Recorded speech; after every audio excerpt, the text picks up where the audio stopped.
Moi! Tällä videolla on kaksi aihetta. Miten aloittaa mukavia keskusteluja tuntemattomien kanssa? Ja toinen aihe on se, että miten viedä keskustelu syvemmälle niin, että on todennäköisempää, että teistä tulee ystäviä. Suomessa ei ole kovin yleistä aloittaa keskusteluja tuntemattomien kanssa, mutta jos sellaisen aloittaa, niin monet suomalaiset kuitenkin lähtevät siihen mukaan ihan mielellään. Varsinkin jos sä voit jollain tapaa lisätä heidän hyvinvointia. Ja miten me lisätään toisen ihmisen hyvinvointia? Yksi tapa on se, että me kuunnellaan heitä tuomitsematta. Vaikka me oltaisiin eri mieltä jostain asiasta, niin me voidaan silti osoittaa ymmärrystä. Ja me voidaan ottaa asenne, että no jos mulla olisi samanlainen tausta kuin tällä ihmisellä, niin on hyvin mahdollista, että mäkin ajattelisin samalla tavalla. Mä olen joskus ajatellut, että no toi ihminen on jotenkin niin menestyvä tai niin hyvä jossain asiassa, että mulla ei ole mitään annettavaa hänelle. Mutta on kuitenkin aika yleistä, että ihmisillä ei ole kovin paljon sellaisia henkilöitä ympärillä, jotka kuuntelee heitä ja ymmärtää heitä, niin se on yksi asia, mitä me voidaan antaa, vaikka me oltaisiin esimerkiksi tosi nuoria verrattuna tähän henkilöön. Sun elämässä voi olla myös joitain asioita, jotka tuntuu susta ihan normaaleilta ja tylsiltä ja ei ihmisiä varmaan kiinnosta sellainen, mutta jollekin muulle, joka on kasvanut hyvin erilaisessa ympäristössä, niin se voi olla todella kiehtova asia. Heitä voi kiinnostaa, minkälainen lapsuus sulla oli tai minkälaista oli asua muissa maissa. On tärkeää yrittää selvittää, että mitkä asiat on tärkeitä tälle toiselle ihmiselle, mitkä on heidän prioriteetteja ja intohimoja, koska niistä asioista ihmiset yleensä juttelee mielellään. Esimerkiksi mua kiinnostaa kielten opiskelu, niin jos joku kysyy multa jotain kieliin liittyvää tai kielen opiskeluun liittyvää, niin mä ainakin innostun siitä usein aika paljon. Hyvät kysymykset tosiaan synnyttää monesti mukavia keskusteluita. Myöhemmin tällä videolla mä esittelen muutama hyvää kysymystä. Ennen kysymyksiä voi olla hyvä rikkoa jää jollain kommentilla. Teidän molempien lähellä voi olla jotain epätavallista ja sä voit sanoa siitä. Esimerkiksi Suomessa on paljon metsää ja puistoja, niin ehkä siitä voi syntyä jotain havaintoja. Sä näet jonkun uuden kasvin ja sä voit sanoa, että onpa hieno kasvi. Ja se voi synnyttää jonkun keskustelun. Joo, kevät on alkanut aika aikaisin. Ja mun maassa kevät on tällainen. Tai mun maassa ei ole vuoden aikoja. On tietenkin hyvä sanoa jotain diplomaattista. Sitten kun tuntee jonkun ihmisen paremmin, niin sitten voi usein sanoa myös jotain kriittistä hänen kotimaasta tai kysyä jostain kiusallisesta asiasta. Mä luen tällä hetkellä David Robsonin kirjoittamaa kirjaa The Laws of Connection. Ja tässä kirjassa Robson suosittelee tekemään listan, jossa on monta jos-lausetta. Esimerkiksi jos jollain on hieno vaate, niin mä kommentoin sitä. Jos vastaan kävelee ihminen, joka ulkoiluttaa koiraa, niin mä sanon jotain positiivista koirasta. Jos jollain on joku voimakas tunnetila, niin sen voi ottaa monesti puheeksi. Jos joku näyttää väsyneeltä tai jotenkin uupuneelta, niin voi sanoa, että näyttää siltä, että sä oot valmis lähtemään kotiin. Ihmiset usein nauttii siitä, että heitä ymmärretään ja myös siitä, että heidän tunnetiloja ymmärretään.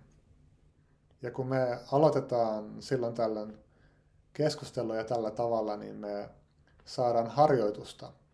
Ja keskustelutaito on todellakin taito, jota voi harjoitella.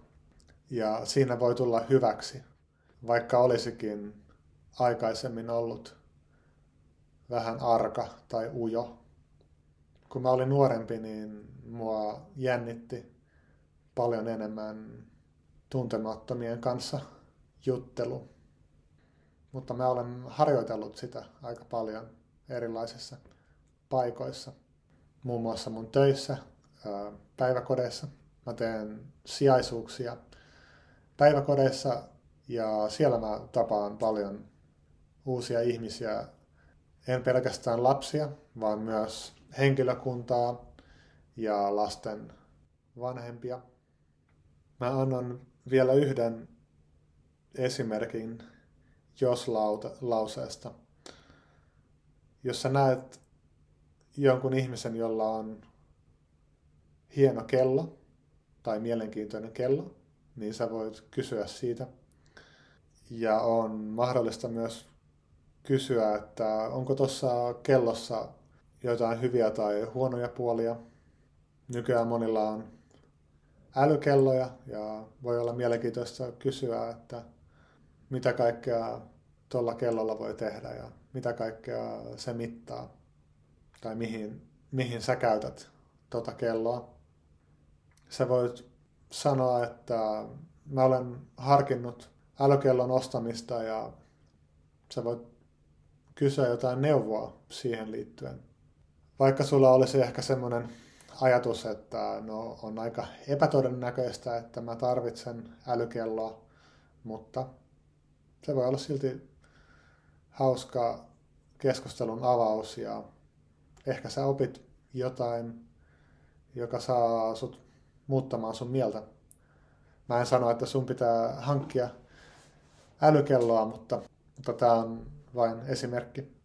Kuten sä oot varmaan huomannut, me ihmiset ei tykätä yleensä kuulla neuvoja, mutta meistä on mukavaa antaa neuvoja. Sillä tavalla me voidaan näyttää meidän tietämystä ja puhua monesti aiheista, jotka meitä kiinnostaa. Onko tällainen keskustelu manipulaatiota? Se voi olla sitä, mutta ei välttämättä. No jos valehtelee, niin se voi olla manipulaatiota.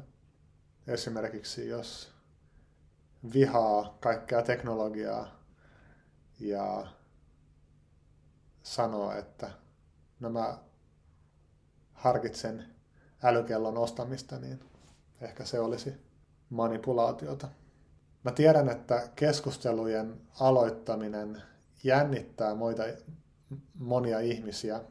Ja sitten meitä jännittää myös se, että ihmiset huomaa meidän jännityksen.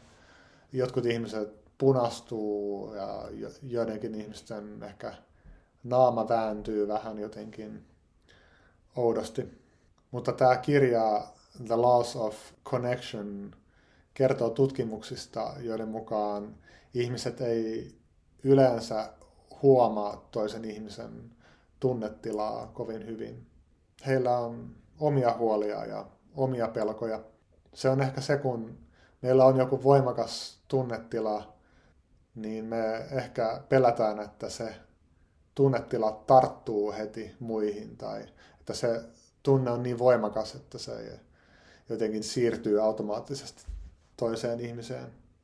Mutta monesti se on vain se keskustelun alku, joka on vähän kiusallinen, mutta sitten kun te löydätte jotain yhteisiä kiinnostuksen kohteita, niin sitten siitä voi hyvinkin nopeasti tulla mukava ja rento keskustelu. Eikö niin? Ehkä sulla on ollut jo tällaisia kokemuksia aikaisemminkin. Ja sun ei tarvi olla tunteeton robotti. Tämä on ehkä asia, mikä vaatii vähän totuttelua, varsinkin monille miehille. Mä olen viime viikkoina itsekin ajatellut, että mun kannattaisi kertoa enemmän mun tunteista ja noloista kokemuksista ja mun peloista. Ja mä olen tehnytkin sitä vähän enemmän viime aikoina. Kun me kerrotaan jostain vähän vaikeasta asiasta, niin se saa monesti muutkin avautumaan enemmän. Ja kun me avaudutaan, niin monesti me liikutaan vähän enemmän kohti ystävyyttä. Me voidaan myös rohkeammin valita vaikeampia puheenaiheita. Tuossa kirjassa esimerkiksi puhutaan, että tutkimusten mukaan ihmiset haluaisivat puhua enemmän vaikeista asioista. Jos he ovat esimerkiksi tummaihoisia, niin he puhuisivat ehkä ihan mielellään joskus rasismista, mutta heitä itseään ehkä pelottaa, että ihmiset ymmärtää sen väärin. Ja sitten taas monia vaaleaihoisia jännittää, että ehkä tämä on liian vaikea aihe. Ehkä on turvallisempaa pysyä jossain turvallisissa aiheissa.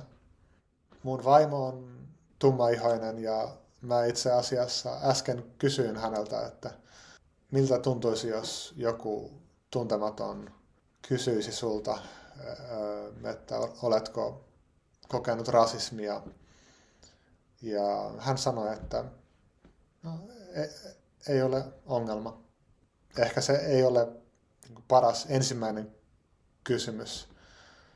Musta tuntuu, että ihmiset ei yleensä tykkää, että heti kysyy jostain asiasta, joka on hyvin erilaista teissä. Että ehkä ensin on usein parempi jollain tapaa puhua asioista, jotka osoittaa, että me ollaan kaikki ihmisiä ja meillä on molemmilla esimerkiksi perhettä.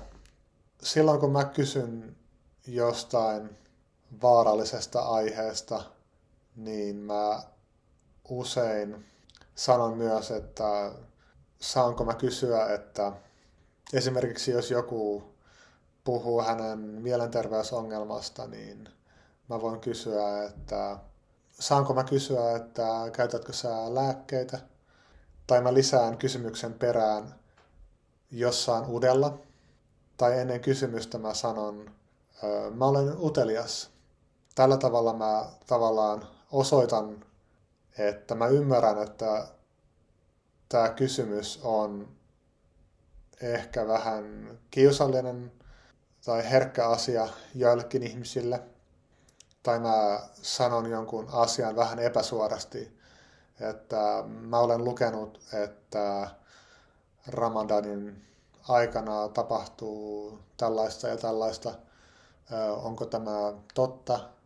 Siitä puheen ollen Ramadan Mubarak kaikille muslimeille. Niin mä lupasin esitellä muutaman kysymyksen. Voi kysyä, että oletko sä ollut kiireinen viime aikoina? Onko sulla joitain jänniä projekteja käynnissä? Se voi johtaa keskustelun joihinkin vapaa-ajan projekteihin tai myös työprojekteihin. Sun uusi ystävä voi valita itse kumpaan suuntaan lähtee. Jos sä juttelet pariskunnalle tai kahdelle ystävälle, niin sä voit kysyä, että missä te tutustuitte toisiinne. Sen kysymyksen avulla voi kuulla hauskoja tarinoita heistä. Ehkä he tutustuivat toisiinsa tietokonepelissä tai he opiskelivat samassa paikassa. Ja näitä juttuja on hyvä tietää, koska sitten mä voin kysyä, että missä tietokonepelissä ja mitä te opiskelitte ja niin edespäin. Tässä on hauska kysymys, minkä mä opin Vanessa Van Edwardsilta. Mikä on huonoin lahja, minkä sä olet koskaan saanut? Mutta niin, kannattaa katsoa ne mun muutkin videot tästä aiheesta. Linkit on videon kuvauskentässä. Ja niissä on myös muita mun mielestä aika arvokkaita vinkkejä. Ja mä selitän parissa niissä myös vähän Suomen kulttuuria. Lopuksi mä haluan sanoa, että ihmissuhteet on tosi tärkeitä meidän hyvinvoinnille. Tämä on ehkä itsestäänselvä asia joillekin, mutta tämä ei ole ollut niin selvä asia mulle ainakaan. Ja tutkimusten mukaan ihmissuhteet vaikuttaa jopa meidän terveyteen ja elinikään. Mä suosittelen tutkimaan tätä aihetta, ehkä ei pelkästään mun videoiden avulla. Meillä kaikilla on ehkä omat haasteemme, niin voi olla hyvä lukea joidenkin tiettyjen ongelmien asiantuntijoiden vinkkejä. Ja niin kuin mä sanoin, niin meidän ei kannata liikaa pelätä jutella myös vaarallisista aiheista. Mutta on tärkeää muistaa olla tuomitsematta muita ihmisiä. Me kaikki tehdään välillä myös virheitä keskusteluissa ja jos mokaa joskus jossain keskustelussa, niin se ei tarkoita, että on huono ihminen yleisesti. Mitä mieltä sä olet tästä aiheesta? Kirjoita ihmeessä kommenttia tuohon kommenttikenttään. Mä luen niitä suurella mielenkiinnolla. Toivottavasti nähdään taas. Moi moi!